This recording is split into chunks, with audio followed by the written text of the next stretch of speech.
Well, the trade deadline came and went, and the Jays didn't quite make the splash we've been looking for. While they were connected to guys like Joe Ryan, Steven Kwan, and Griffin Jacks as recently as the morning of the trade deadline, those guys will be staying with their respective teams. But that's not at all to shine a dim light on what the Jays did accomplish this deadline, and we're going to talk about that. Starting off, the Jays went out and got Seranthony Dominguez, as I mentioned last video. They gave up their number 10 prospect in Duran Watts-Brown, who will likely wind up as a reliever and is facing some control issues in his age 23 season. But this was a solid deal for both sides. Next, the Jays went out and acquired what is arguably the most accomplished starting pitcher that was moved this entire deadline. He's won the 2020 Cy Young, the pitching Triple Crown, and some other awards. The tricky part here is he is on a pretty symmetrical timeline as Alek Manoah, as they are both rehabbing from Tommy John.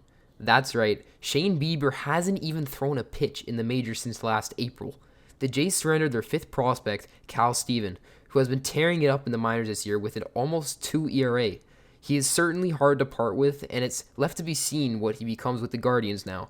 Bieber has a player option at the end of the year, so if he does really good, we could see him opt out and wind up being just a rental. So, although there is some risk, this is a high upside trade with a healthy Bieber likely being the guy you give the ball to in Game 1 of the World Series.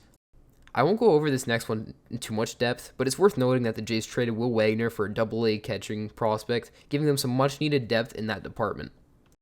Finally, we have the buzzer beater trade where the Jays received Ty France and Louis Varland for Kendry Rojas, the 9th Jays prospect who's a starting pitcher, and Alan Roden. While this really wasn't the buzzer beater deal I was hoping to see, France can offer some relief innings at first base for Vlad Jr.'s days off with a mediocre bat, and he's on an expiring contract. Louis Varland is the real interesting piece to talk about. He's a hard-throwing reliever who's pitched to a clean 2.02 ERA in his age 27 season and is controllable through 2030. Roden struggled in the majors, and Rojas may or may not amount to being a major league starter, so for those reasons, I feel like this trade is pretty good for the Jays.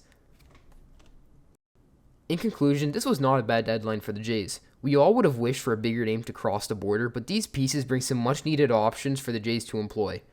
Of course, we'll have to see how these deals look in hindsight once the season is over, but for now, it gives them a much better shot at a deep playoff run.